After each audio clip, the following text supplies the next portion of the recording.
మీకు తెలుసా, దైవజనులు మా అమ్మగారు నన్ను ప్రార్థన చేసి మోజు చౌదరి గారి దగ్గర తీసుకొచ్చి అప్పగిస్తే 12 సంవత్సరాల వయసులో 1 సంవత్సరంలోనే దేవుణ్ణి తెలుసుకుని మళ్ళీ మా ఊరు వచ్చేసి వెస్ట్ గోదావరి, పశ్చిమ గోదావరి జిల్లా.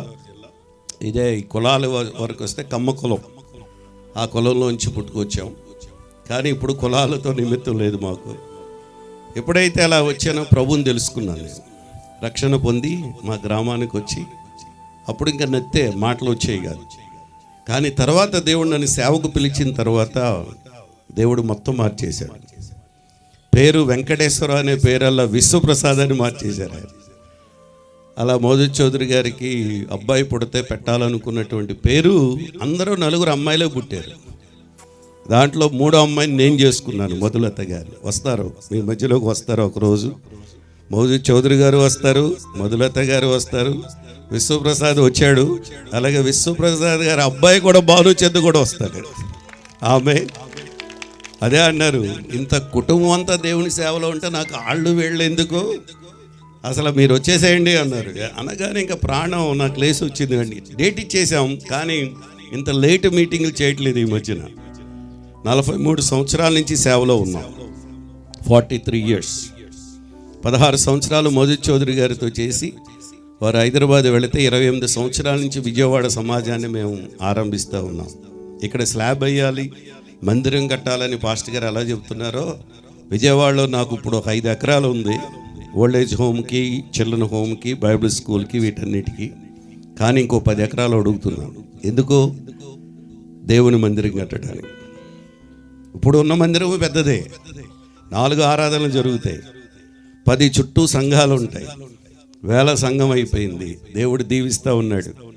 దైవజనుల తర్వాత నేను, నా తర్వాత మా అబ్బాయిని దేవుడు సేవకు పిలిచాడు. ఇప్పుడు నా తర్వాత 3వ జనరేషన్ సేవలోకి వచ్చేసారు. అదే చెప్తున్నారు, మేము చూసాము, మేము టీవీలో చూసాము, యూట్యూబ్లో చూసాం అని చెప్పి పాస్టర్ గారు అంటుంటే, ఈ పాస్టర్ గారికి నాకు అనిపించింది ఏంటంటే, దర్శనం కలిగిన పాస్టర్ గారు.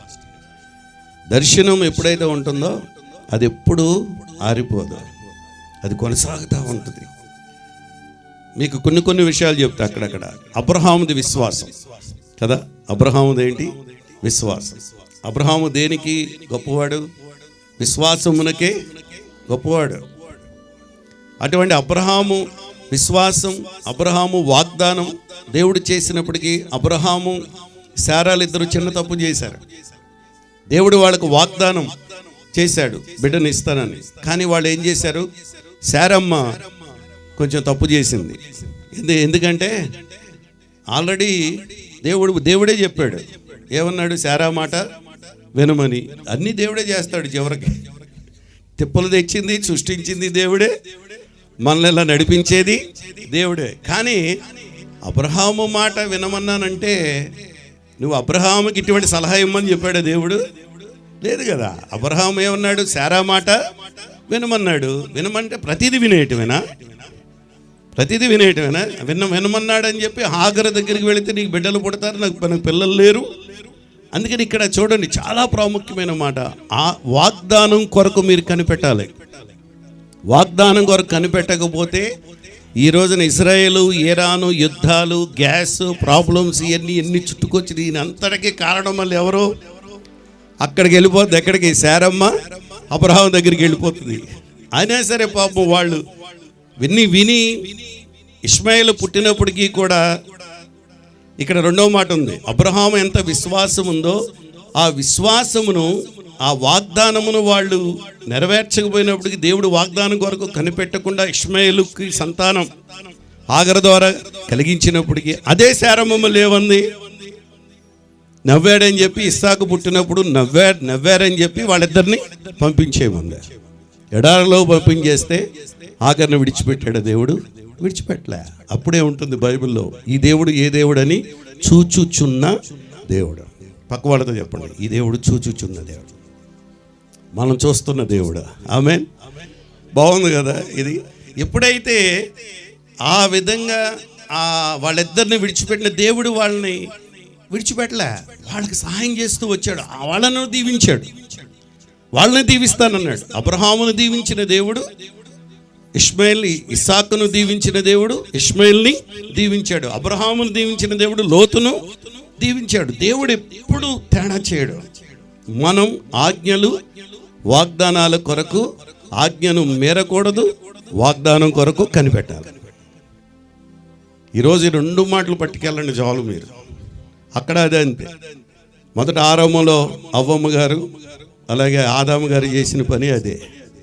ఆజ్ఞను అదే, నువ్వు తిను దినమున ఈ చెట్టు ఫలమును తిను దినమును నిశ్చయముగా చచ్చిస్తావు అని అంటే, అసలు అపవాది వచ్చి మోసం చేస్తే వాళ్ళు పడిపోయారు దాంట్లో. అందుకే ఈరోజు ఆజ్ఞకు వారు లోబడకపోవటం వల్ల, ఆజ్ఞకు అతిక్రమించటం ద్వారా ఈ రోజున ఏమైంది, లోకంలోకి పాపం ప్రవేశించింది. అయినా దేవుడు దానికి విరుగుడినిచ్చాడు. యేసయ్యను ఈ లోకానికి పంపించి మనకు విమోచన అనుగ్రహించి రక్షించి ఇంత గొప్ప భాగ్యాన్ని ఇచ్చాడు. అయితే ఇప్పుడు ఆజ్ఞలు మనం పాటించాలి, అది ఖచ్చితం. జీవితంలో ఆజ్ఞ ఎన్నడూ మీరకూడదు. అలాగే వాగ్దానం, దేవుడు ఏ వాగ్దానం చేశాడో ఆ వాగ్దానం కొరకు ఎప్పుడు ఏం చేయాలో మనం కనిపెట్టాలి. అలా కనిపెట్టండి, మనకి ఎటువంటి నష్టం ఉండదు. అందుకే అబ్రహాముది విశ్వాసం అయితే ఇంత స్టోరీ చెప్పాను నేను. ఇంట్రడక్షనే చెప్తున్నాను, ఎందుకంటే నాకు చాలా టైం ఇచ్చారు మీరు. మన టైం ఉంది. పాస్టర్ గారు చివరిలో ప్రార్థన చేస్తారు. ప్రార్థన చేస్తుండగా నేను వెళ్ళిపోతాను, మీరు నన్ను చూడరు. ఇంకా ర్యాప్చర్ అనమాట. మళ్ళీ వస్తాను తర్వాత, మీరేమనుకోవాకండి. ఎందుకంటే ఉదయాన్నే మళ్ళీ కార్యక్రమాలు ఉంటాయి మాకు. అబ్రహాముది విశ్వాసం అయితే, అబ్రహాముకు దేవుడిచ్చిన వాగ్దానాన్ని విశ్వాసమును కొనసాగించినటువంటి ఇస్సాకు.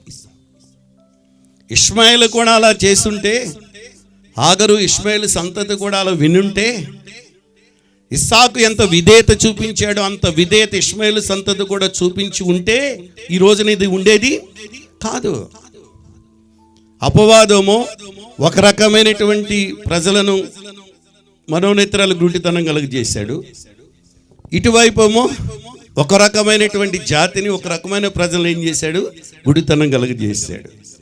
ఏది వాస్తవం కాదు, కానీ మనం మాత్రం సత్యమును నమ్ముతున్నాం. మనం ఏది నమ్ముతున్నాం, నిజమైనటువంటి దాన్ని నమ్ముతున్నాం. మనం నమ్మేది నిజమైనప్పుడు నష్టం లేదు. మనం నమ్మింది నిజం కాకపోయినా నష్టం లేదు. నిజమైన దాన్ని నమ్మకపోతే నష్టం, చాలా ప్రమాదాన్ని కొని తెచ్చుకుంటారు. కానీ మనం నిజమైనది వాస్తవమైనది నమ్ముతున్నాం. ఈ నమ్మకం ఎప్పుడు వమ్ము కాదు, మనం నిరీక్షిస్తున్నాం, తప్పక దాన్ని మనం పొందుకుంటాం. అబ్రహాముది విశ్వాసం అయితే, ఇస్సాకుది విధేయత. ఇక 3వ వ్యక్తిని గురించి చెప్తారు. ఇంకా చెప్పుకుంటూ వెళ్తే చాలా మంది ఉన్నారు. బైబిల్ అంతా స్టోరీలేగా. యాకోబు వచ్చేటప్పటికి ఏంటి చెప్పండి. యాకోబు దగ్గరికి వచ్చిన ఇందాక నుంచి పాస్టర్ గారు పదే చెప్తున్నారు. ఏమని? ఎబ్బేకు రేవు దగ్గర నువ్వు నన్ను ఆశీర్వదిస్తేనే కానీ నిన్ను పోనివ్వను అని. ఈరోజు అదే మీరు ఈ కొండ మీదకి వచ్చిన నా దగ్గర నేను కూడా అదే అంటున్నా. నువ్వు నన్ను దీవిస్తేనే కానీ ఈ కొండ దగ్గర అంటున్నాను నేను. అంటే అంత విశ్వాసంతో, అంత భారంతో దేవుని కార్యాలు అంత జరగాలని నేను వచ్చాను. ఏదో చెప్పెళ్ళిపోవడానికి రాలా. మీరు ఎలా వచ్చారో నేను అలా వచ్చాను. వచ్చిన తర్వాత మళ్ళీ కిందకి వెళ్ళి మీరు ఏ భోజనం చేస్తున్నారో, ఎలా తిన్నారో నేను తిన్నాను. 2 ముద్దలు టేస్ట్ చేశారు. సోదరుల కింద తీసుకెళ్తే పేరు మర్చిపోయాను, యోహాన్ గారు, మా స్టూడెంట్, బైబిల్ కాలేజీ నెక్కరికెళ్ళలో కదా. చూడండి ఈరోజు అంటే యాకోబులో వచ్చేటప్పటికి అది ఏం కనబడుతుందంటే, యాకోబులో పట్టుదల కనబడుతుంది. విశ్వాసము, విధేయత, పట్టుదల. పక్కవాళ్ళతో చెప్పండి, విశ్వాసము, విధేయత, పట్టుదల, సంకల్పం. అదే ఇక్కడ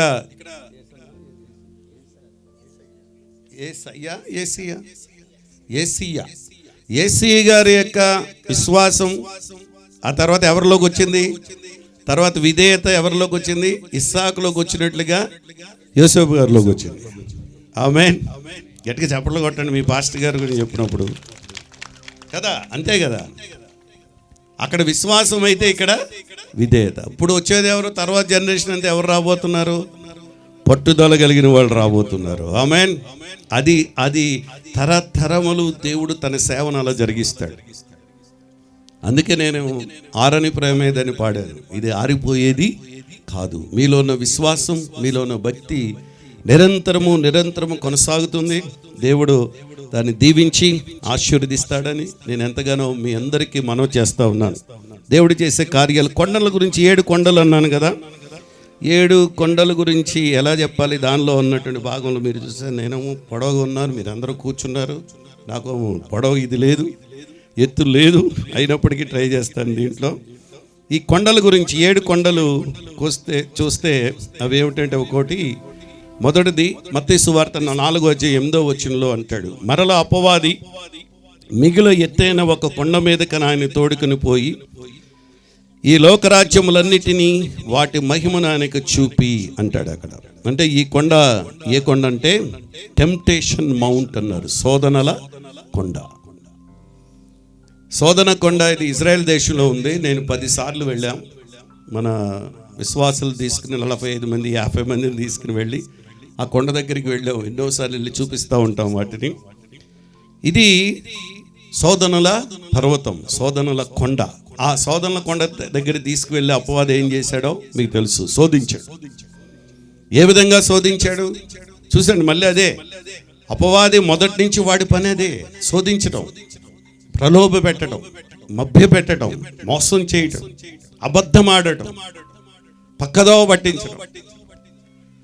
ఇది ఆ విధంగా తను ఏ విధంగా శోధించాడంటే, నిజంగా నువ్వు 3 శోధనలు మనకు కనపడతాయి బైబిల్ గ్రంథంలో చూస్తే. ఎత్తైన ఆ కొండ మీద తీసుకుని వెళ్ళి చివరి శోధన ఏమంటాడు, సకల సమస్తాన్ని చూపించి నువ్వు నాకు సాష్టాంగపడినట్లయితే ఈ లోకం అంతా నీకు అధికారంగా నిన్ను చేసేస్తాను. అంటే శరీరాశ, నేత్రాశ, జీవపడము. అప్పుడు కూడా అదే అపవాది ఎప్పుడు ఇలాగే మనల్ని మోసం చేస్తూ ఉంటాడు. తర్వాత దేవాలయం శిఖరం మీద తీసుకెళ్ళి నిజంగా నీ దేవుని కుమారుడు అయితే పైనుంచి కిందకి దూకు, దేవదూతలు నిన్ను పట్టుకుంటారు. అవసరం ఎవరితో పెట్టుకుంటున్నాడు? అక్కడ దేవునితో పెట్టుకోవడానికి ప్రయత్నం చేశాడు, పరలోకంలో కిందకి తోయబడ్డాడు. మళ్ళీ ఇప్పుడు ఎవరితో పెట్టుకుంటున్నాడు? దేవుని కుమారుడితో పెట్టుకుంటున్నాడు. మీరెవరో తెలుసా? ఈరోజు మీరు నేను దేవుని కుమారులు, దేవుని కుమార్తెలు. మన దగ్గరికి రావడానికి అపవాది ఎటువంటి అవకాశం లేదు. నువ్వు ఇస్తే తప్ప. నేను అవకాశం ఇస్తేనే వాడికి, లేకపోతే వాడు మనం టచ్ చేయడానికి, మన దగ్గర రావడానికి వీళ్ళు. ఒకవేళ మన దగ్గర రావాలంటే దేవుని దగ్గరికి వెళ్ళి ఏం తీసుకోవాలి? ఆజ్ఞ తీసుకోవాలి. యోబు దగ్గరికి వెళ్ళినట్లుగా పర్మిషన్ తీసుకోవాలి అక్కడ. ఓకే వెళ్ళు, ఏమన్నా చేసుకో, ప్రాణాన్ని మాత్రం తీబోకు అని. యోబు లాంటి పరీక్షలు మన అందరికి వచ్చాయి. వాటన్నిటిలో మనం ఆ శోధనలో నిలిచినటువంటి వాడు. తర్వాత నిజంగా ఆయన ఆకలితో ఉన్నాడు కదా, 40 days ఆకలితో ఉన్నప్పుడు నిజంగా నీలో ఆ శక్తి ఉన్నట్లయితే ఈ రాళ్లను రొట్టెలుగా చేసుకోమని. మనం ఏదైతే చేయకూడదో, ఏదైతే చూడకూడదో, దేన్నైతే తాకకూడదో అటువంటి వాటిని శోధించి అపవాది మనల్ని ఎప్పుడు అలా మభ్య పెడతాడు. అది శోధనల కొండ. ఈరోజు ఆ కొండను గుర్తు చేసుకుంటారా? ఏ కొండ అది? శోధనల కొండ. ఒలివ కొండకు వచ్చినప్పుడల్లా మనం గుర్తు చేసుకోవాల్సిందే. రెండవది క్విక్గా, మత్తయి సువార్త 5:1 కొండ మీద ఆయన చేసిన ప్రసంగం ఏమని ఉంది అక్కడ? ఆయన ఆ జన సమూహమును చూచి కొండ ఎక్కి కూర్చుండగా ఆయన శిష్యులు, ఆయన కొండ ఎక్కి కూర్చుని, నేను నిలబడి మాట్లాడుతున్నాను, కూర్చుని మాట్లాడాలి అసలు నేను కూడా. మీరు కూర్చున్నప్పుడు నేను ఎందుకు కూర్చోకూడదు అని కూర్చుందాం అనుకున్నాను, కానీ మీరు కనబడరు, మీరు కొంచెం ఎత్తుగా ఉన్నారు. నిలబడితేనే బాగుంది, నాకే బాగానే ఉంది ఇట్లా. అయితే ఆయన కొండ మీద ప్రసంగం అన్నారు. మత్తయి సువార్త 5వ అధ్యాయం, 6వ అధ్యాయం, 7వ అధ్యాయం, 3 అధ్యాయాల్లో కూడా ఆయన కొండ మీద చేసినటువంటి ప్రసంగం. ఆయన బోధింపసాగాడు. తన శిష్యులు ఆయన దగ్గరకు వచ్చారు. అనేక మంది చుట్టూ అనేక సార్లు ఆయన కొండ మీద ఒక దోణిలో కూర్చుని బోధించేవాడు, కొండ మీద కూర్చుని బోధించేవాడు, ఆయన వీధుల్లో బోధించేవాడు, ఆయన ఇళ్లలో బోధించేవాడు. ఆయన ప్రతి స్థలము ఎక్కడంటే అక్కడికి వెళ్ళి ఆయన సువార్తను ప్రకటిస్తూ ఆయన బోధించినట్టు. అంటే ఇక్కడ there is a explicit sermon on the mount. దీన్ని మౌంటైన్ అన్నారు. దీన్ని కొండ మీద యేసయ్య చేసిన ప్రసంగం అంటారు. అప్పుడే ఆయన చెప్పినటువంటి ధన్యతలు, ఆ అష్టధన్యతల గురించి, తర్వాత మనం ఏమై ఉన్న వెలుగై ఉండాలని, ఉప్పై ఉన్నామని, మనం ఈ శోధనలు ఎలా జయించాలో, వీటన్నిటిలో ఎలా ఉండాలో, ఎలా ప్రార్థన చేయాలో, ఆ ప్రార్థన చివరిలో ప్రార్థన గురించి చెప్పి నేను ముగిస్తాను. ప్రార్థన ఎలా చేయాలో, ప్రార్థన ద్వారా మనం ఎటువంటి దీవులు పొందుతామో ఆ మాట చెప్తాడు. అది రెండవ కొండ, అది కొండ మీద ప్రసంగం అని అంటాం మనం. అది మౌంటైన్ అంటారు దాన్ని. శర్మనందము కొండ మీద ప్రసంగాన్ని. ఆ పేరుకి ఏమీ లేదు, ఆ పేరు దానికి ఏ పేరు పెట్టారంటే కొండ మీద ప్రసంగం అన్నారు, అంతే. అది మొదటిదేమో అది శోధనల కొండ. మూడోది చూస్తే there is explicit mountain Christ mighty works. ఇక్కడ మత్తయి సువార్త 15వ అధ్యాయం 20వ వచనంలో ఉంటుంది. క్రీస్తు చేసిన మహాకార్యాల పర్వతం స్పష్టంగా కనబడుతుంది. 15వ అధ్యాయం 20వ వచనం మీరు చదివితే,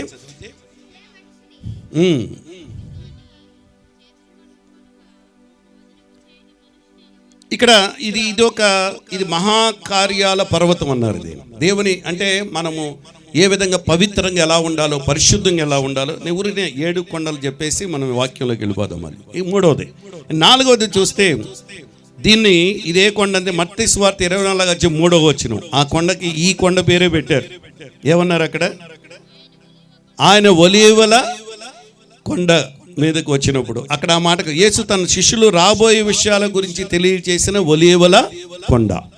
ఇక్కడే ఇటువంటి ఒలీవల కొండకు వచ్చినప్పుడే వాళ్ళు వస్తారు. శిష్యులు ఆయన దగ్గరకు వచ్చి, ప్రభువా యుగాంతం అంటున్నావు అంటే యుగాంతంలో జరిగేవి మనం ఇప్పుడు కొన్ని చూస్తున్నాం.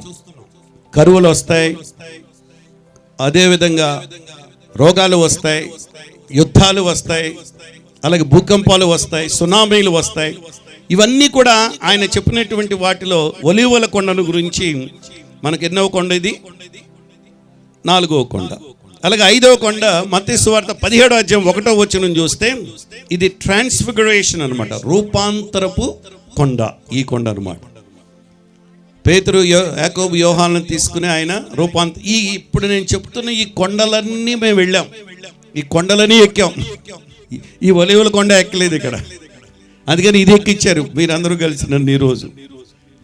అంటే ఇది ఒలీవల కొండ ఆయన తీసుకుని, అదంతా వృత్తాంతం ఉంది, అదంతా మీరు తర్వాత వింటారు. ఊరిని 7 కొండల గురించి పేర్లు చూపిస్తున్నాయి. ఇంకా 6వది వచ్చేటప్పటికి ఇక్కడ మౌంటైన్ ఆఫ్ క్రూసిఫిక్షన్.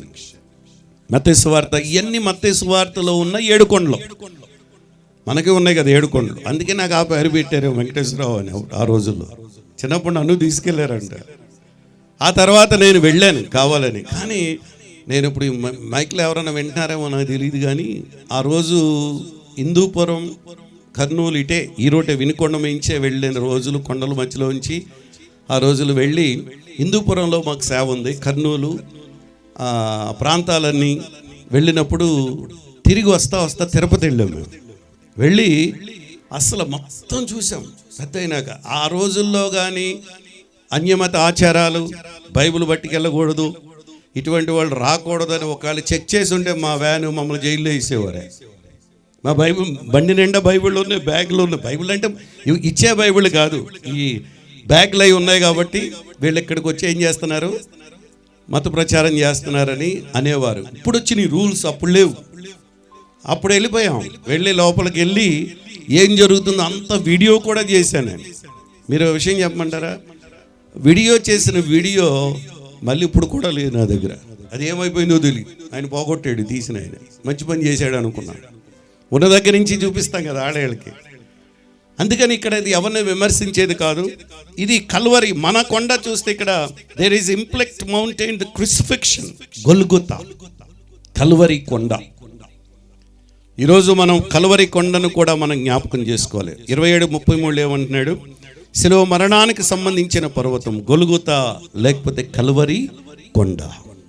అండ్ ఫైనల్గా 7వది, there is the explicit great commission mountain. మరియు ఆయన చివరగా ప్రభువైన యేసుక్రీస్తు, ఇక్కడే ఈ మాట కొంచెం చెప్పాలనిపించింది నాకు. ఆయన వాళ్ళందరినీ తీసుకుని వెళ్ళి వాళ్ళకి చివరిలో ఆయన శిలువ మరణానికి ముందుగా వాళ్ళ దగ్గరికి వెళ్ళి వాళ్ళతో చెప్పినటువంటి సంగతి ఏంటంటే వాళ్ళకి ఆజ్ఞాపించాడు. మీకు 16వ వచనంలో కనబడుతుంది ఏమనంటే, 11 శిష్యులు యేసు తమకు నిర్ణయించిన గలిలయలోని కొండకు వెళ్ళెను. గలిలయలోని కొండ అన్నారంతే. ఇదేంటిది? మర్లపాలెమా? మర్లపాలెంలోని కొండ అంతేనా? మర్లపాలెంలో కొండ అంతే. కానీ ఒలివల కొండ అని పేరు పెట్టారుగా, పేరు ఉంది కాబట్టి మనకి. ఎప్పుడైతే అక్కడికి ఆయన వెళ్ళిన తర్వాత ప్రభువైన యేసుక్రీస్తు వారు ఏం చేశారంటే వాళ్ళందరినీ పిలిచి వాళ్ళకు పని అప్పగించాడు.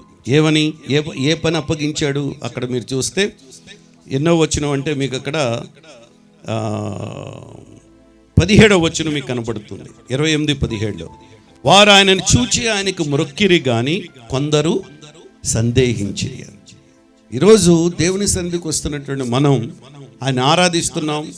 స్వస్థత కొరకు ఆశీర్వాదం కొరకు దేవుని కార్యముల కొరకు మనం వస్తున్నాం. కానీ దేవుని సన్నిధిలో ఉన్నటువంటి మనం ఆయన ఆరాధిస్తున్నప్పటికీ సందేహం ఎవరికైనా ఉన్నట్లయితే ఈ రాత్రి వేళ ఒక 3-4 విషయాలు చెప్తాను. ఒకటి ఏమిటంటే, మన జీవితంలో మనకి ఎప్పుడు అతి దారుణమైనటువంటి పరిస్థితి ఏంటంటే, మన జీవితంలో సారోస్ అంటే ఎప్పుడు చింత, బాధ, కలవరం, కలత. ఈరోజు దేవుని సందులో కూర్చున్న మీరు ఎన్ని చింతలతో, ఎన్ని బాధలతో, ఎంత కలవరతో వచ్చారో నాకు తెలియదు. కానీ మీ గుండెలు నిండి ఉంటాయి వాటితో. రెండవది, ఆ రోజుల్లో అదే ఉంది యేసు ప్రభు సిలువ వేసిన సమయంలో. రెండవది ఏంటంటే భయం. ఈరోజు మీరు ఏమన్నా భయంతో, ఆందోళనతో, దిగులుతో, అది ఎటువంటి భయం అనే సరే, ఆర్థిక, కుటుంబ, పిల్లలు జీవితంలో అనారోగ్య, ఎటువంటి భయం మీకున్నా, ఎటువంటి దిగులు మీకున్నా, ఎటువంటి భయం ఉన్నా, రెండవది. ఇక మూడవది ఈ మాటే, సందేహం. ఇది అసలు ఉండకూడదు. సందేహం అనేది మీలో ఉన్నట్లయితే మనలో దాన్ని తీసివేసుకుని ఇక్కడి నుంచి మనం వెళితే దేవుని యొక్క అద్భుతమైనటువంటి స్వస్థత కార్యాన్ని మనం చూస్తాము ఈ రాత్రి వేళ. హల్లెలూయా. అంటే తర్వాత చివరికి ఇంకో మాట చూస్తే కేర్ అన్నమాట. అంటే రేపు ఏం తింటామో, ఏం త్రాగుతామో, ఏమో అనేది ఆందోళన. అందుకే ప్రభు చెప్పాడు, రేపటిని గూర్చి మీరు చింతించొద్దు అన్నాడు. అందుకే మనం ఈ రోజున రేపు లేచిన దగ్గర నుంచి మనకు అవసరత, మన చుట్టూ ఉన్నటువంటి ఆర్థిక, భౌతిక, అనారోగ్య, ఇటువంటి అవసరతలు మన చుట్టూ ఉంటూనే ఉంటాయి. కానీ ఈ రాత్రి వేళ మనల్ని దేవుడు ఇక్కడ తీసుకుని వచ్చి మనందరితో మాట్లాడుతుంది, మనల్ని దర్శిస్తుంది. ఎందుకంటే వాటన్నిటిలోంచి, ఆ భయాల్లోంచి మిమ్మల్ని విడిపిస్తానండి. అయితే ఇక్కడ చూడండి 28-18లో మత్తయి సువార్తలో యేసు వారి యొద్దకు వచ్చి, పరలోకమందును భూమి మీదను నాకు సర్వాధికారం ఇవ్వబడి ఉంది. కాబట్టి మీరు వెళ్ళి సమస్త జనులను శిష్యులుగా చేయండి. తండ్రి యొక్కయు కుమారుని యొక్కయు పరిశుద్ధాత్మ యొక్క నామములో వారికి బాప్తిసం ఇచ్చుచు, నేను మీకు ఏ ఏ సంగతులను ఆజ్ఞాపించుతునో వాటన్నిటినీ గైకొనవలనని వారికి బోధించుడి. ఆ తర్వాత అంటాడు, ఇదిగో నేను యుగ సమాప్తి వరకు సదాకాలము మీతో కూడా ఉన్నానంటాడు. దీనిలో 3 ప్రాముఖ్యమైనటువంటి వాగ్దానాలు ఉన్నాయి. ఒకటేంటో చెప్పమంటారు? దీంట్లో దేవుడు మనకు అధికారం ఇచ్చాడు. దేవుడు మనకిచ్చిన అధికారం, తన కుమారుడికి ఎటువంటి అధికారం ఉందో అటువంటి అధికారం మనకిచ్చాడు. రెండవది, దేవుడు మనకిచ్చింది ఏంటంటే ఆయన అధికారం ఇచ్చాడు, తర్వాత మనకి హక్కు ఇచ్చాడు. అధికారం, హక్కు అన్న ఒకటే వస్తుంది ఆ రెండిట్లో. తర్వాత దేవుడు మనకు వాగ్దానం ఇచ్చాడు, ఆజ్ఞ ఇచ్చాడు, అధికారం ఇచ్చాడు, వాగ్దానం ఇచ్చాడు. అది 3 ఉన్నాయి దీంట్లో. 18, 19, 20 వచనంలో దేవుడు ఆజ్ఞ ఇచ్చాడు, తర్వాత అధికారం ఇచ్చాడు, తర్వాత వాగ్దానం ఇచ్చాడు. అధికారం ఏంటి? ఆయన ఇచ్చినటువంటి ఆజ్ఞ అందాం. ఆజ్ఞ, మీరు సర్వలోకానికి వెళ్ళి సర్వ సృష్టికి సువార్తను ప్రకటించండి. ఇది ఆజ్ఞ. పాస్టర్ గారు ఏం చేశారంటే దేవుడిచ్చిన ఆజ్ఞను పాటిస్తున్నారు. ఓ మందిరం కట్టమని, ప్రజలను ఇక్కడ తీసుకుని వచ్చి వాళ్లకు సువార్తను ప్రకటించమని, వారి కొరకు ప్రార్థన చేయమని దేవుడిచ్చిన ఆజ్ఞ. ఇది ఎక్కడి నుంచి వచ్చింది కాదు. మేమందరం ఇక్కడ సేవకులు అందరం సేవ చేస్తున్నటువంటి మేమందరం కూడా ఎవరు అంటే దేవుడిచ్చిన ఆజ్ఞ, దేవుడిచ్చిన పిలుపు, దేవుడిచ్చిన దర్శనం, దేవుడిచ్చినటువంటి భారాన్ని బట్టి చేసేది. కానీ భక్తి కోసం ఏదో దీనికోసం దానికోసం చేసేది కాదు. ఈ రాత్రి వేళ దేవుడు ఇచ్చినటువంటి ఆజ్ఞ అది. రెండవది అధికారం వచ్చేటప్పటికి ఏంటంటే ఆయన ఇచ్చిన మీరు సమస్త జనులను ఆజ్ఞలోనే శిష్యులుగా చేయమని ఉంటుంది. నమ్మిన వారికి బాప్తిస్మం ఉంటుంది. ఆయన ఇచ్చిన అధికారం ఏదంటే మీరు వెళ్ళి దెయ్యములను వెళ్ళగొట్టండి, దురాత్మలను పారద్రోలండి అని తండ్రి కుమారుడికి ఎటువంటి అధికారం ఇచ్చాడో ఆ అధికారం మనకు ఇచ్చాడు. కానీ ఫైనల్గా చివరి మాట వచ్చేటప్పటికి ఒక గొప్ప మాట ఉంటుంది. అదేమిటంటే ఇదిగో నేను యుగ సమాప్తి వరకు సదాకాలము మీతో ఉంటాను. దేవుడు 365 రోజులు మనకి ఇచ్చాడు కదా సంవత్సరానికి. 365 రోజులు ప్రతిరోజు దేవుడు మనతో ఏం మాట్లాడితే తెలుసా? మీరు బైబిల్ తీయగానే భయపడకూడదు అంటాడు. నేను మీతో ఉన్నాను అంటాడు. కలవరపడకండి, దుఃఖపడకండి. అటువంటి స్థితిలో ఉన్నటువంటి మనలను దేవుడు విడిపించి ఈ రోజున ఇంత గొప్ప వాగ్దానం ఇచ్చి నడిపిస్తున్నాడు. హల్లెలూయా. ఈరోజు దేవుడు మనకిస్తున్న వీటన్నిటిలో కూడా అతి ప్రాముఖ్యంగా మీరు చూస్తే యేసుక్రీస్తు వారు భూలోకంలో ఉన్నప్పుడు ఆయన చేసిన ప్రార్థనల గురించి కూడా కొద్దిసేపు మాట్లాడుకుందాం. అందరు ఇక్కడే ఉన్నారా? పక్క వాళ్ళు ఒకసారి పలకరించండి. పాస్టర్ గారు చెప్పినారు, ఇప్పుడు ఈ టైంలో 12 అయిపోయింది కదా, ఆల్రెడీ దాటిపోయింది కదా, 12:30 కూడా దాటుతుంది కదా. మాకైతే బాగానే ఉంది ప్రస్తుతానికి. దేవుని సన్నిధిలో మీరంతా పగలంతా కష్టపడి ఉంటారు, కొంతమంది అలసిపోయి ఉంటారు. మరి ఇంతసేపు కూర్చోవడం కొంచెం ఇబ్బంది అయినప్పటికీ కూడా మరి సంవత్సరానికి ఒకసారి వచ్చే ఈ అవకాశంలో దేవుడు మీ ప్రార్థన విని మీకు అద్భుతమైనటువంటి సహాయం చేస్తాడు. అంటే జీవితంలో అతి మనకి ప్రాముఖ్యమైనటువంటి విషయంలో ఆజ్ఞలు, వాగ్దానాలు ఇవన్నీ విన్నాం కదా. ప్రార్థన గురించి మీరు వింటే దేవుని సన్నిధిలో నిరంతరము మీరు ప్రార్థించేవారుగా ఉండాలి. ప్రార్థన అనేది మనం దేవునితో మాట్లాడటం, అలాగే వాక్యం వినటం అనేది దేవుడు మనతో మాట్లాడటం. మళ్ళీ చెప్పండి, పక్క వాళ్ళతో చెప్పండి, అర్థమైందని. ఒక నిద్రపోయేవాళ్ళు ఎవరు ఉంటే ప్రార్థన అంటే ప్రార్థన చేస్తున్నామంటే మనం ఎవరితో మాట్లాడుతున్నాం? దేవునితో. లేదు వాక్యం వింటున్నాం, వాక్యం బోధిస్తున్నాం అంటే దేవుని మాట వింటున్నాం. ఇక్కడ ఇప్పుడు మీరు ఎక్కడున్నారో తెలుసా? దేవుని మాట వింటున్నారు. దేవుడు మీతో మాట్లాడుతున్నాడు, మీరు వినగలిగితే. అందుకే చెవు గలవాడు వినుగాక అంటాడు. అంటే దేవుడు మరి ఇతరులు దేవుని మాట వినాలంటే అక్కడ ఉంది అసలు విషయం. బైబిల్ కాలేజీలో లెక్చరర్స్ అయితే ఇలా చెప్తాం అన్నమాట. ఇతరులకు దేవుని మాట వినిపించాలంటే, వినాలంటే మీరు వెళ్ళాలి, మీరు వెళ్ళాలి, మీరు వెళ్ళాలి, మీరు వెళ్ళాలి, దేరు వెళ్ళాలి. మనం వెళ్ళి వినిపించాలి. మీరు వెళ్ళి మరొక వ్యక్తిని దేవుని కొరకు ఇందాక చెప్పినట్టున్నారు మన ఆయన కూడా సోదరులు. అంటే మీరు వెళ్ళి మనం ఏ రక్షణ మనం పొందామో, ఏ స్వస్థత మనం పొందామో, ఏ దీవెన మనం పొందామో మరొకళ్ళకి కలిగించే వరకు దాన్ని చేయాలి. అందుకే పౌలు భక్తుడు అంటాడు, ఏమంటే నేను రుణస్థుడను అంటాడు. రుణం అంటే ఏంటో చెప్పమంటారా? రుణాన్ని గురించి ఎప్పుడైనా విన్నారా? రుణస్థులు అంటే ఏంటి? మనం ఎవరి దగ్గరైనా రుణం తీసుకుంటే తిరిగి వాళ్ళకి ఇచ్చేయడం. కానీ పౌలు ఎందుకన్నాడు రుణస్థుడిని? నేను ఒకప్పుడు హింసకుని, దోషకుని, హానికరుని ఆయనను రక్షించాడు క్రీస్తు. అందుకే మన పాంప్లెట్లో చేశారు కదా, మేము సిలువబడిన క్రీస్తును ప్రకటించుచున్నామని.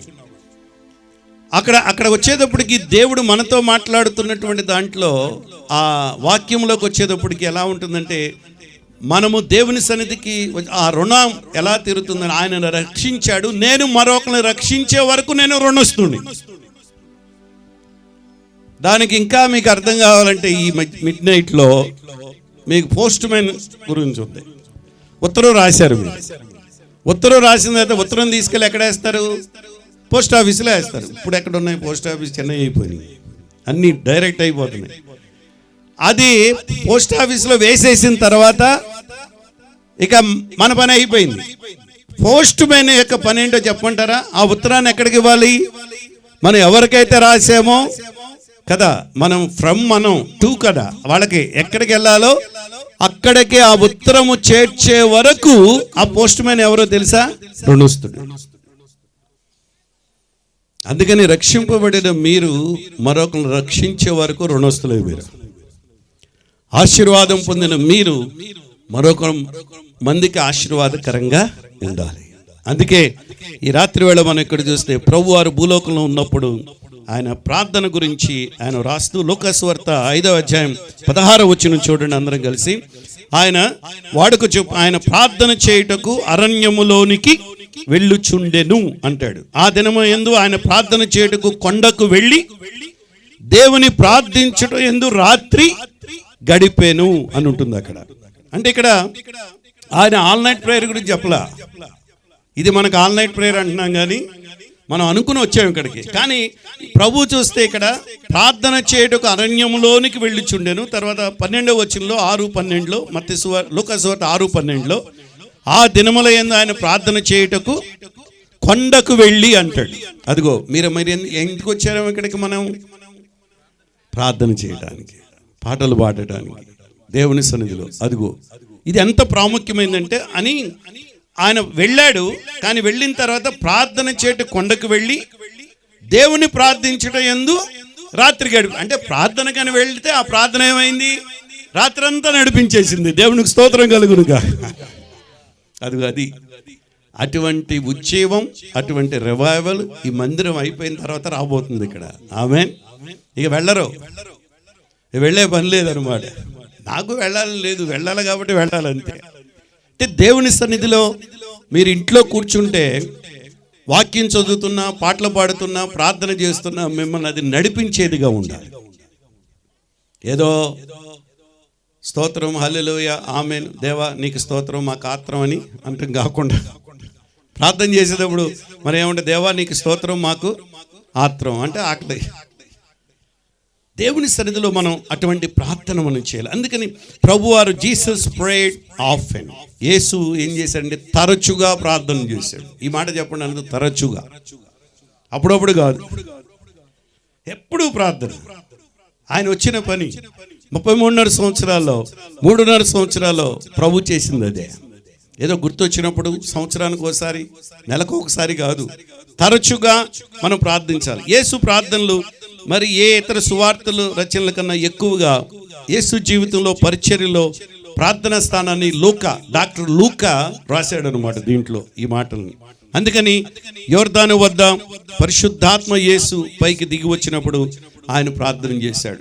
3వ అధ్యాయం 21వ వచనంలో కూడా ఆ మాట మీకు కనబడుతుంది. అప్పుడప్పుడు జన సమూహాన్ని విడిచిపెట్టి ఆయన ఏకాంతముగా వెళ్ళి ప్రార్థిస్తూ ఉండేవాడు. లూకాసు వార్త 5:16 కనబడుతుంది. అంటే ప్రార్థన అనేది ఏకాంతంగా చేయొచ్చు, 2-3 కలిసి చేయొచ్చు, కుటుంబంగా చేయొచ్చు. ఇప్పుడు మనందరం ఇంతమందిగా మనం ఇక్కడ చేరి దేవుని సన్నిధిలో ప్రార్థన చేస్తున్నాం. 6:12 ఇందాక చదివినట్లుగా ఆయన తన శిష్యులు ఎంపిక చేసుకొనక ముందు ఆయన ప్రార్థించుట యందు రాత్రంతా గడిపాడండి. అంటే రాత్రంతా ప్రార్థన చేయడానికి కారణం ఏంటనుకుంటున్నారు? రేపు ఎంపిక ఉంది, ఎన్నికలు ఉన్నాయి. ఏ ఎన్నిక? శిష్యులను ఎన్నుకోవాలి. దేవుడు తనకు అప్పగించిన పనిని తర్వాత శిష్యులనుగా తయారు చేసి వెళ్ళాలి. చూడండి ఎంత రెస్పాన్సిబిలిటీయో. ఏదో పిత్రార్జితం తల్లిదండ్రులకి, తర్వాత వారసత్వంగా ఆటోమేటిక్గా అదే వచ్చేస్తే ఆస్తి, ఆటోమేటిక్గా అన్నీ వచ్చేస్తే అలా వచ్చేది కాదు. ఇది ఆయన ప్రార్థన చేసి. అందుకే మీరు ఏదైనా నిర్ణయాలు చేయాలనుకున్నా, ఏదైనా కొనాలనుకున్నా, ఏమన్నా చేయాల, ఏది మీరు నిర్ణయం చేయాలన్న సమయం దేవుని సందులో సమయం గడిపి ఆ నిర్ణయాలు చేసి చూడండి, చాలా అద్భుతమైనటువంటి ఫలితాలు మీరు చూస్తారు. పాస్టర్ గారు చెప్పేశారు, లేకపోతే మేము చెప్పేశాం వెళ్ళిపోవడం కాదు. ఓ మాట తీసుకుని మీరు దేవుని సందులో అది గడపాలి. తన శిష్యులను ఒక ప్రాముఖ్యమైన ప్రశ్న అడగక ముందు ఆయన ఇలా ఒంటరిగా ప్రార్థన చేసేవాడు. అంటే ఒక్క ప్రశ్న అడగటానికి, వాళ్ళు ఎంపిక చేయడానికి. అందుకే దేవుని సన్నిధిలో ఎవరైతే అలా చేస్తారో వాళ్ళని దేవుడు దీవించి ఆశీర్వదిస్తాడు. ఈ రాత్రి వేళ ఆ ప్రార్థన గురించినటువంటి మాట స్పష్టంగా మనకు కనబడుతుంది. ఇంకొక వాక్యాన్ని మీరు చూస్తే ఇక్కడే 5వ అధ్యాయం 15-16 వచనంలో భూమిపై పరిచర్య చేసిన తొలినాల్లో యేసు బహిరంగంగా ఏకాంత జీవితాన్ని ఆయన గడిపినట్లుగా ఓ ప్రక్కన బహుజన సమూహం తన చుట్టూ తన మాటలు వినటానికి వచ్చినప్పటికీ కూడా ఆయన రోగములను కుదర్చడానికి, వాళ్ళు స్వస్థపరచటానికి ఆయన ఎప్పుడు ఏం చేశాడు? ప్రార్థన చేశాడు. నిర్మానుష్యమైనటువంటి ప్రదేశాల కోసం అన్వేషించేవాడు. ఎక్కడ నాకు ఏకాంతంగా దొరుకుతుందా? అందుకే చూడండి, మనకి ఈరోజు ఈ ప్లేస్ ఎలా ఉంది? ఇది చాలా ఏకాంతం. మా విజయవాడలాగా సౌండ్లు ఏమి లేవు, మీకు శబ్దాలు లేవు, వాహనాలు శబ్దాలు కానీ ఏమీ లేవు. మన శబ్దం మనమే ఇక్కడ. ఎంత ఎంత ప్రశాంతంగా ఉంది, ఎంత ఏకాంతంగా ఉంది. ఈ రాత్రి వేళ దేవుడు మన ఏకాంత ప్రార్థన, సమూహముగా చేసే ప్రార్థన, ఒంటరి ప్రార్థన ఆయన వినబోతున్నాడు. హల్లెలూయా. నేను ఈ మాటలు చెప్తుండగానే మీరు చెప్పండి దేవునితో. మీ ఏ అవసరంతో ఇక్కడికి వచ్చినా, ఏ పరిస్థితిలో మీరు వచ్చినా, దేవుని సన్నిధిలో మీరు అడిగినట్లయితే దేవుడు సహాయం చేస్తాడు. మొదటిది, యేసయ్య ఎలా ప్రార్థన చేశాడండి? తరచుగా ప్రార్థించాడు. సమయం దొరికినప్పుడల్లా. ఆయన దేవుడు కదండి, ఆయన దేవుని కుమారుడు కదా, మాకు కుదరదండి, మాకు ఉద్యోగాలు, వ్యాపారాలు, వ్యవసాయము, పనిపాట్లు, వంట, వార్పులు, చదువులు ఇవన్నీ వదిలి ఇంకెప్పుడు ప్రార్థనలు చేయమంటారా అంటే నేను అవి అలా చెప్పట్లేదు. కానీ వాటికి ఎంత సమయం ఇస్తున్నారో దానిలో అంత సమయం ఇవ్వమని నేను అడగట్లేదు. కానీ కేవలం ఒక 10% అని ఇవ్వండి. లేదు 1%, 1% మీరు ప్రార్థనకు మీ సమయం గడపటం ఆరంభిస్తే ఆ 1 గంట 10 గంటల కంటే ఎక్కువే మీరు గడిపినట్లు అవుతుంది. హల్లెలూయా. అంత విలువైనది దేవునితో మనం సమయం గడపడం అనేది. ఈ రాత్రిలో స్వస్థత దేవుడిస్తాడు, ఆశీర్వాదం దేవుడిస్తాడు, మిమ్మల్ని దీవించే పంపిస్తాడు. మనందరిని దీవించి ఇక్కడి నుంచి కొండ నుంచి మనం దిగి వెళ్తాం. కానీ వెళ్ళిన తర్వాత మనం చేయవలసిన పనిది. దేవునితో మీరు సమయం ఎంత గడుపుతారో అంతగా, దేవునితో ఏకాంతంగా ఎంత సమయం గడుపుతారో అంతగా దేవుడు మిమ్మల్ని దీవిస్తాడు. అందుకే how important prayer is today for us. తండ్రి చిత్తమును నెరవేర్చడానికి కుమారుడు ఎలా ప్రార్థించాడో అలా ప్రార్థించాలి. రెండవది ఇంకోటి, లూకా సువార్త 22:39 తర్వాత ఆయన బయలుదేరి తన వాడుక చొప్పున అనే మాట చూడండి. తన వాడుక అని చెప్పండి. వాడుక, మన వాడుక ఏమిటి? ఏమని ఉంది అక్కడ? ఒలీవల కొండకు వెళ్ళగా శిష్యులు ఆయన వెంట వెళ్ళారు. పాస్టర్ గారు సంవత్సరానికి ఒకసారి ఇలా చేయాలని అనగానే పాస్టర్ గారు మీరంతా వెంట వచ్చారు. సేమ్ మనం అదే చేస్తున్నాం ఈ రోజున. ఆ రోజు దేవుడు చేసిన అద్భుతాలు, ఆ రోజున దేవుడు చేసిన కార్యాలు ఈ రోజు కూడా ఆయన చేయబోతున్నాడు. అందుకే ఇది చాలా ప్రాముఖ్యమైనది. 22:40 చదివితే, ఆ చోటు చేరి ఆయన వారితో మీరు శోధనలో ప్రవేశకుండునట్లు ప్రార్థన చేయడని చెప్పాను. ఇందాక ముందే చెప్పాను టెంప్టేషన్స్ గురించి, కొండల గురించి, 7 కొండల గురించి. అంటే మన శోధనలో పడకుండా ఉండాలంటే ప్రార్థించాలి. Pray that he enter naught into the temptation. మన పిల్లల కొరకు, యవనస్తుల కొరకు మనం ప్రార్థించాలి. మన కుటుంబాల కొరకు ప్రార్థించాలి. ఈ మధ్యన ఒక క్యాథలిక్ బిషప్లు జరిగిన సంభవం ఒక దేశంలో జరిగింది. వాళ్ళందరూ ఈ శ్రమ దినాలు కదా, మీలో ఎంతమంది శ్రమ లెంట్ డేస్ పాటిస్తారు? ఎంత ఉన్నారా? కొన్ని సంఘాలు ఉన్నారు కదా.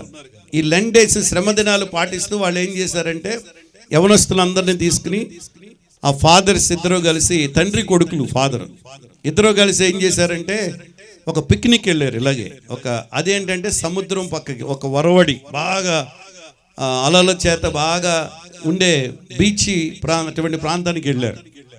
వెళితే ఈ లోపు వాళ్ళ కుర్రాడు దాంట్లో పడిపోతే ఆ వరవడికి బయటికి రాలేకపోతున్నాడు. ఈతలు వచ్చినప్పటికీ కూడా బయటికి రాలేకపోతున్నాడు. ఈలోపు ఒక పెద్ద ఫాదర్ ఏం చేశాడంటే, తండ్రి బిషప్ ఏం చేశాడంటే, వాళ్ళు బాగా స్విమ్ చేస్తారు. ఈతలు అందరూ ఈత కలిగిన వాళ్ళే ఉంటారు పాశ్చాత్య దేశాల్లో. ఎందుకంటే వాళ్ళు ఎప్పుడు బీచ్లు, నీళ్లలో ఎక్కడ వాళ్ళు చేస్తుంటారు. కాబట్టి వెంటనే తండ్రి ఏం చేశాడంటే, పెద్ద అతను ఫాదరు ఆ కుర్రవాడిని రక్షిద్దామని దూకాడు. ఒకసారి దూకితే అతను రాలేకపోతున్నాడు, కుర్రవాడిని రక్షించలేకపోతున్నాడు. ఈలోపు ఫాదర్ బిషప్ గారి యొక్క కుమారుడు కూడా బిషప్పే, ఆయన దూకాడు. ఆయన దూకి ఏం చేశాడంటే, కుర్రవాణ్ణి రక్షిస్తూ కుర్రవాణ్ణి పట్టుకుని ఒడ్డుకు తీసుకొచ్చాడు. ఈలోపు తండ్రి కొట్టుకెళ్ళిపోయాడు, ఫాదర్ కొట్టుకెళ్ళిపోయాడు, బిషప్ గారు అంటే పాస్టర్ గారు కొట్టుకెళ్ళిపోయాడు, పెద్ద పాస్టర్ గారు. ఈలోపు ఈ కుర్రవాణ్ణి బతికిచ్చి, ఈ కుర్రవాణ్ణి ఒడ్డుకి చేర్చి తండ్రిని కూడా కాపాడదామని వెళ్ళి అతడు కొట్టుకెళ్ళిపోయాడు. అంటే తండ్రి కొడుకులు ఇద్దరు వెళ్ళిపోయారు. అసలు చూడండి, విచిత్రమైన ఇది అనిపించింది. చివరికి ఆ కుర్రవాడిని రక్షించగలిగారు, కానీ తండ్రి కొడుకులు ఇద్దరు చనిపోయారు. అంటే ఈ శ్రమ దినాల్లో, ఇటువంటి కాలంలో మనం గుర్తు చేసుకోవాల్సిన అటువంటి విషయంలో, ఈ గుడ్ ఫ్రైడే, ఈస్టర్ వస్తున్నటువంటి దినాల్లో ఆ తండ్రి కొడుకులు ఎంత త్యాగం చేశారు యవనస్తుల కోసం అని. అలాగే ప్రభువైన యేసుక్రీస్తు మన కొరకు ప్రాణం పెట్టడానికి ఆయన ఈ లోకానికి వచ్చి తన శిష్యులను తన ముందు జరగబోతున్న సిలువ మరణాన్ని గుర్తు చేస్తూ, మన ముందు కూడా నెక్స్ట్ మంత్ వచ్చేటప్పటికి మనం ఆల్రెడీ గుడ్ ఫ్రైడే అయిపోతుంది, ఈస్టర్ కూడా అయిపోతుంది మన సంఘాల్లో. మరి మనం ఎంత త్యాగం చేస్తున్నాం, మనం ఎంత చేస్తున్నాం? శ్రమల వారం అంతా రాత్రి వేళల్ని యేసు అపోస్తలులు ఒలీవల కొండపై గడిపారంట. శ్రమల వారం అంతా చూడండి ఎంత గొప్ప మాట. 21:37 ఉంటుంది, లూకాసు వార్త 21:37. మీరు చదవండి, ఎవరైనా చదివితే గట్టిగా. అక్కడ ఆయన ప్రతిదినము పగటి యందు దేవాలయములో బోధించుచు రాత్రి వేళ ఒలీవల కొండకు వెళ్ళుచు కాలము గడుపుచుండెను అంటుంది. ప్రజలందరూ ఆయన మాట వినుటకు దేవాలయంలో ఆయన యొద్దకు పెద్దల కడ వచ్చి చుండిరండి.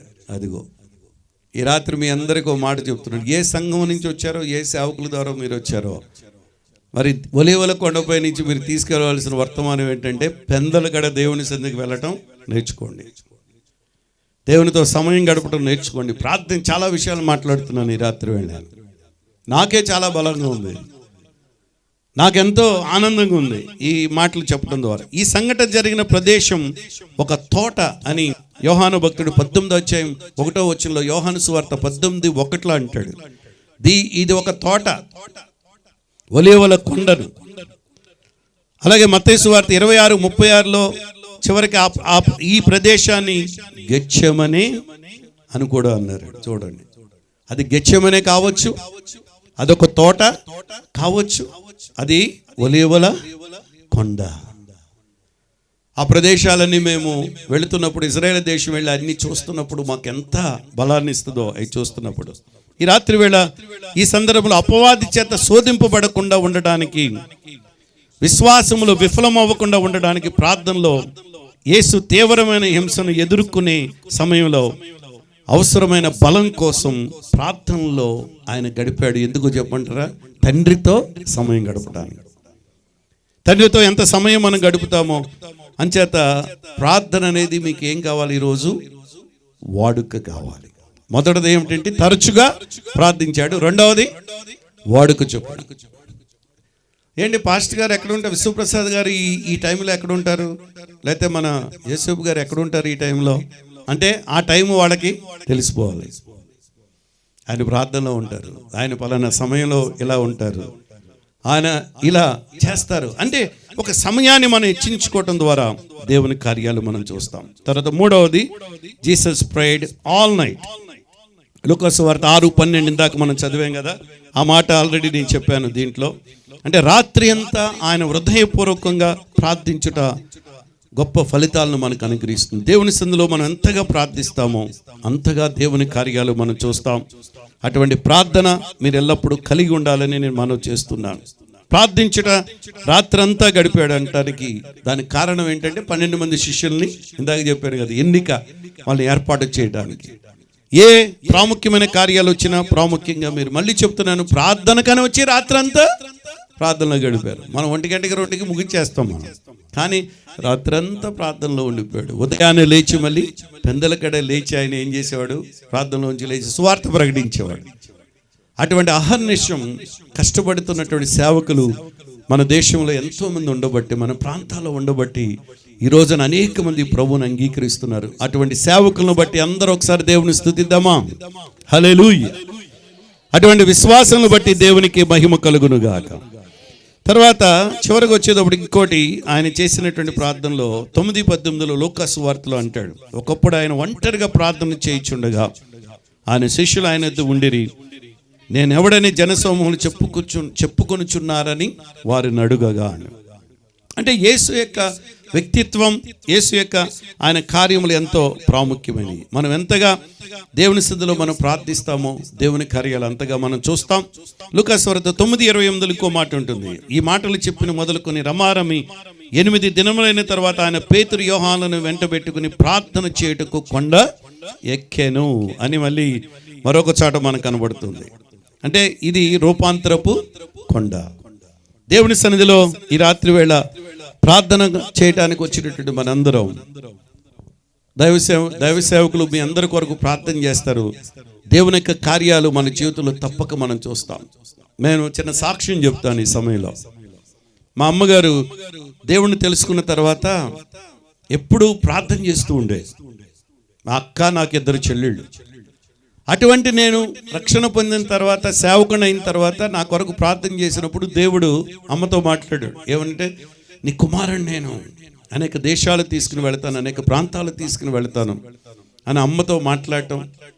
ఆ తర్వాత నేను సేవలోకి వచ్చిన తర్వాత ఇలా బైబిల్ కాలేజీ గురించి మీరు వింటున్నారు కాబట్టి, ఎక్కువగా స్టూడెంట్స్ చూశారు కాబట్టి, మొదటి సంవత్సరం అయ్యింది. 2వ సంవత్సరం మేము తర్ఫీదుకి సిద్ధపడుతూ ఉండగా విజయవాడ వచ్చి మా అమ్మగారు మళ్ళీ మా ఊరు వెళ్ళిపోయి బయట పుల్లలు ఉంటాయి కదా, అప్పుడంటే మనకు ఈ రోజున స్టవ్లు, గ్యాసులు ఇవన్నీ వచ్చినాయి. ఆ రోజుల్లో లాంతర్లు, కిరాసను, తర్వాత కిరోసిను లేకపోతే ఇలా ఉంటే పుల్లలు తీద్దామని పుల్ల తీస్తూ ఉండగా తాచుపాము గరిచింది అమ్మను. మేము విజయవాడలోనే ఉన్నాం. కొద్ది సమయంలో 2-3 గంటల్లోనే తాచుపాము కరగటం వల్ల అమ్మ చనిపోయింది. అసలు చూడండి, అంత ప్రార్థించే అమ్మ అలా చనిపోవటం. మాకు మా కుటుంబం, అక్క, మే 2 చెల్లెళ్ళు, మేము నలుగురు. అక్కకి వివాహమైంది, మాకు లేదు, ఇంకా 3 ఉన్నాం. ఊరంతా చివరికి వెళ్ళాం. విజయవాడ నుంచి వెళ్ళిన తర్వాత ఆ సమాధి కార్యక్రమం, మొదటి సమాధి కార్యక్రమం మా ఊళ్ళో చేయడం జరిగింది. అప్పుడు పెట్లు కూడా లేవు. ఏదో మేదర తడికలతో అల్లి పెట్టి దాన్ని ఒక బాక్స్గా అల్లి దాంట్లో తీసుకుని వెళ్ళి సమాధి కార్యక్రమం చేసిన తర్వాత 1 సంవత్సరం తర్ఫీదు అయింది. ఇంకా నేను వెళ్ళను, బైబిల్ స్కూల్ వద్దు నాకు, ఇంకా విజయవాడ వద్దు, మోదీ చౌదరి గారు ఎవరు వద్దు, మా ఊళ్ళోనే ఉండిపోయి వ్యవసాయం చేసుకుంటూ జీవితం గడుపుదాం. నా కోసం ఇంత ప్రార్థించిన అమ్మ ఇలా చనిపోయింది కదా. ఊరు వాళ్ళంతా ఏం చేశారు? మీ దేవుడు ఏమైపోతారో మీరు. ఓ పక్కన వ్యవసాయం సరిగ్గా 25 ఎకరాలు ఉన్నప్పటికీ, మధ్యతరగతి కుటుంబంలో ఉన్నప్పటికీ కూడా చాలా అప్పులు, సమస్యలు, ఇబ్బందులు. అమ్మ చనిపోయే టైంకి చాలా ఇబ్బందులు ఉన్నాయి కుటుంబంలో. కొన్ని పొలాలు అమ్మవలసి వచ్చింది, అప్పులు. ఇటువంటి సమయంలో ఏమవుతుందో అసలు, ఇంకా నేను కూడా ఉండిపోయాను అలాగే. కానీ 1 నెల 2 నెలల వరకు నేను బైబిల్ స్కూల్కి వెళ్ళలే. అప్పుడు దేవుడు మళ్ళీ మాట్లాడాడు నాతో. నేను నిన్ను ఎన్నుకున్నాను, ఏర్పాటు చేసుకున్నాను అని. అంటే ప్రార్థించే తల్లి, ప్రార్థించే కుటుంబంలో మరణాలు వచ్చినా, ఆర్థిక ఇబ్బందులు వచ్చినా, అప్పుల సమస్యలు వచ్చినా ఏం జరుగుతుందో చెప్పడం కోసం నేను ఈ మాట చెబుతున్నాను ఈరోజు. వెంటనే మళ్ళీ దేవుడు మాట్లాడాడు. మళ్ళీ బయలుదేరాను, పెట్టి తీసుకుని సర్దుకుని వచ్చాను 85వ సంవత్సరంలో. అప్పటి నుంచి ఇప్పుడు వరకు మళ్ళీ తిరిగి అంటే వెనుతిరగలేదు. ఫస్ట్లో మనం కష్టాలు, శ్రమలు వచ్చినప్పుడు, బాధలు వచ్చినప్పుడు, శోధనలు వచ్చినప్పుడు మనం ఏం చేస్తామంటే, ఈ దేవుడు ఏం చేశాడు అని వెళ్ళిపోవడానికి ప్రయత్నం చేస్తారు. అలా చెయ్యొద్దు. ఆ తర్వాత అక్క, 2 చెల్లెళ్ళు, మేము దేవుని సన్నిధిలో కూర్చొని ప్రార్థించి, అమ్మ ఎటువంటి ప్రార్థన చేసిందో, అమ్మ సేవించిన ఈ దేవుని మనం జీవితాంతం విడిచిపెట్టుకున్నాం, అలాగే సేవిద్దామని చెప్పి ఆ రోజు తీర్మానం చేసుకుంటే, ఈ రోజున అక్క వివాహం అయ్యి వాళ్ళకి 2 పిల్లలు, వాళ్ళలో ఒకళ్ళ సేవలో ఉన్నారు. పెద్ద చెల్లికి వివాహం అయ్యి వాళ్ళకి 2 పిల్లలు, వాళ్ళు మా సేవలో మాకు సహకరిస్తూ ఉంటారు. అలాగే చిన్న చెల్లికి 2 పిల్లలు, వాళ్ళు సేవలో ఎక్కడో చోట ఉంటారు, నమ్మకంగా సహకరిస్తుంటారు. మాకు 2 పిల్లలు, మళ్ళీ మా బాబుని దేవుడి సేవకు. చూడండి, ఒక తల్లి చేసిన ప్రార్థన ఎలా ఫలిస్తుందో మనం నిలబడితే. తర్వాత వచ్చినటువంటి పరిస్థితుల్లో వ్యవసాయం అందరికి ఇచ్చేసాం. మా జిల్లాలో ఏంటంటే కట్నకారుకులు ఎక్కువ, కట్నాలు ఇవ్వాలి. ఈ చౌదరీసులు వివాహాలు చేయాలంటే కొన్ని ఎకరాలు ఇవ్వాలి. అందరికి ఇచ్చేసాం. 3 ఎకరాలు మిగిలింది నాకు. 3 ఎకరాలు అలా ఉండగా 3 ఎకరాలు 3 ఎకరాలకు తగ్గినట్లుగా అప్పు ఉంది. ఏం చేయాలి? నేనేమో సేవకుండి. ఆ ఊరు మళ్ళీ వెళ్ళి సువార్త ప్రకటించాలంటే వీళ్ళ నాన్నగారు అప్పు చేశాడు, వీడేమో ఎగ్గొట్టాడు అంటారు. ఇలా మైక్ తీసుకుని పాడగలనా, చెప్పగలనా? అందుకని నేనేం చేశానంటే వెళ్ళి 3 ఎకరాలు అమ్మేసి అప్పు తీర్చేసి ఒక 50,000తో తిరిగి వచ్చాను విజయవాడ. అది ఆస్తి. అమ్మ వెళ్ళిపోయింది, ఆస్తి పోయింది, ఏమీ లేదు నాకు. అది దాని తగ్గట్టుగా ఈ 31st నైట్, జనవరి 1 వాగ్దానాలు ఏమొచ్చాయో చెప్పమంటారు నాకు? ధనాపేక్ష సమస్తమైన కీడులకు మూలం అని వచ్చేది. అసలే అప్పులు అయ్యి డబ్బులు లేకుండా ఉంటే ఇదేంటి ప్రభువా ఇలా ఇచ్చేవరేకి అని చెప్పి మా మామగారిని మోదీ చౌదరి గారిని అడిగితే, ఏమోనయ్యా నాకు తెలియదు, నువ్వు దేవుణ్ణి అడిగి అక్కడికి వెళ్ళని కూడా ఆయన. చూడండి ఎలా ఉంటుందో పరిస్థితి. కానీ దేవుడు అమ్మ తర్వాత, అమ్మ దేవుని దగ్గరికి వెళ్ళిపోయిన అమ్మను పరలోక రాజ్యంలో మళ్ళీ చూస్తామనే నిరీక్షణ మాకుంది. అవన్నీ ఆస్తంతా పోయినప్పటికీ కూడా 50,000తో వచ్చిన నేను అలాగే దేవుని సన్నిధిలో మా పాస్టర్ గారు మధులత గారు నేను ప్రార్థిస్తూ పిల్లల్ని అలాగే పెంచాం. వాళ్ళకి ఎన్నో వాల్యూస్ పెంచాం జీవితంలో. అలా పెంచడం ద్వారా ఈ రోజున వారి వివాహాలు మీరు ఇద్దరు అమెరికా దేశం వెళ్ళారు, 8 సంవత్సరాలు ఉన్నారు. ఈ రోజున ఇద్దరు ఇక్కడే ఉన్నారు. ఒకళ్ళు హైదరాబాద్లో ఉన్నారు, ఒకళ్ళు విజయవాడలో బాబు సేవలో ఉన్నారు. ఆ వచ్చినటువంటి సంబంధాలు కూడా ఎటువంటి, నేను ఎప్పుడు కట్నం తీసుకోలేదు. మోదీ చౌదరి గారి దగ్గర ఏం తీసుకుంటా, సేవకుల దగ్గర కుదరదు కదా, అది లేదు. మా అమ్మాయికి మేము కట్నం ఇవ్వలేదు, ఫ్రీగానే చేసుకున్నారు వాళ్ళు. కానీ చాలా మా వెనక సంఘం ఉండి వెనకాల నిలబడి వివాహాలు జరిపించి, తర్వాత బాబు కూడా అంతే. తనకు కూడా అమెరికా నుంచి వచ్చేస్తే కోడలు కూడా తను ఆస్ట్రేలియాలో చదివి వచ్చినటువంటి కోడలు, అలాగే డాక్టర్ చదివినటువంటి అల్లుడు. ఈ రోజున చూస్తే ఆస్తులకి ఎక్కడ పిల్లలకి 4 తరాలు, కొన్ని తరాలు సరిపడగా ఆస్తి మా పిల్లలకు దేవుడు ఇచ్చాడు. దేవునికి స్తోత్రం కలుగునుగా. చూసారా, ఇదంతా మనము దేవునితో మనం ఎంత విశ్వాసంతో, ఎంత విధేయతతో, ఎంత పట్టుదలతో, ఎంత ప్రార్థనతో మనం ఉంటామో అక్కడ దేవుని అద్భుతమైనటువంటి కార్యాలు మనం చూస్తాం. ఇంకా అలా చెప్పుకుంటూ వెళితే ఎన్నో కార్యాలు, ఎన్నెన్నో మా సమాజంలో, సంఘములో. ఈ రాత్రి వేళ మీ జీవితంలో ఏ పరిస్థితిలో మీరు ఉన్నప్పటికీ, ఏ స్థితిగతులు, మళ్ళీ చెప్తున్నానా, మీరు వేదనలో ఉన్నారా, భయాల్లో ఉన్నారా, అనుమానాల్లో ఉన్నారా, సందేహాల్లో ఉన్నారా, లేదు రేపు పరిస్థితి ఏమిటి, మా పోషణ ఏమిటి, మా అవసరత ఎలా తీరతాయనే దిగులుతో మీరు ఉన్నట్లయితే ఈ రాత్రి వేళ దేవుడు అద్భుత కార్యం చేయబోతున్నాడు. దేవుడు చాలా ఎన్నో, చివరికి ఈ రోజున మాకు చివరికి ఎన్ని ఉన్నాయా పాస్టర్ గారు, మీరు ఎంత ఆస్తుందో మీకంటే డోర్ నెంబర్ లేదు నాకు ఇప్పుడు కూడా. మీకేమన్నా జగన్ గారో, ఇందిరాగాంధీయో, లేదా ఎన్టీఆరో ఇళ్ళనే ఉన్నాయేమో, నాకు అది లేదు. ఎక్కడి నుంచి ఇదంతా? డోర్ నెంబర్ లేదు. ఏదైనా లోన్ పెట్టాలంటే డోర్ నెంబర్ అడుగుతారు. అందుకని మా మామగారు డోర్ నెంబర్ ఇచ్చేస్తారు. ఇప్పుడు కొడుకుది ఇవ్వచ్చు, కోడలకి కొడుకుకి డోర్ నెంబర్ వచ్చింది, కూతురి అల్లుడికి డోర్ నెంబర్ ఉంది హైదరాబాద్లో, నాకు లేదు డోర్ నెంబరు. అయితే దేవుడు ఇచ్చినటువంటి ఇంట్లో మేము ఉంటున్నాం. ఆ ఇల్లు ఎన్ని బెడ్రూమ్స్ అనుకుంటున్నారు? 6 బెడ్రూమ్స్. 6 బెడ్రూమ్లు ఎవరైనా ఉంటారా? అంటే దేవుడు ఇదిగో ఆ ఫ్లాట్లోనే వచ్చి కూర్చున్నారు కదా, అక్కడే కూర్చుని నాతో మాట్లాడారు పాస్టర్ గారు. అంటే దేవుడు మనకు ఏది ఇచ్చాడు, ఏది పోయింది, లేకపోతే జీవితంలో ఏమిటి అనేది కాదు. దేవుని కొరకు మనం ఎలా జీవిస్తున్నాం, ఎటువంటి తృప్తితో మనం జీవిస్తున్నాం, ఎటువంటి సంతృప్తితో మనం జీవిస్తున్నాం అనేది చాలా ప్రాముఖ్యం. అందుకే పౌలు భక్తుడు అంటాడు, సంతుష్టి సహితమైన దైవభక్తి గొప్ప లాభ సాధనం అంటాడు. మనకు అన్ని లాభాలే.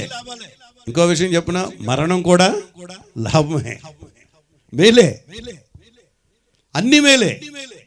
ధన్యతల గురించి ఇందాక మనం విన్నాం కదా, అన్నీ చెప్తే ఆత్మ విషయమై దీనిలోని వారు ధన్యులు, పరలోక రాజ్యం వారిది. హృదయశుద్ధి గల వారు ధన్యులు, వారు దేవుణ్ణి చూస్తారు. సాత్వికులు ధన్యులు, వారు భూలోకం స్వతంత్రించుకుంటారు. సమాధానపరచు వారు ధన్యులు, వారు దేవుని కుమారులు అనబడతారు. దుఃఖపడు వారు ధన్యులు, వారు ఓదార్చబడతారు.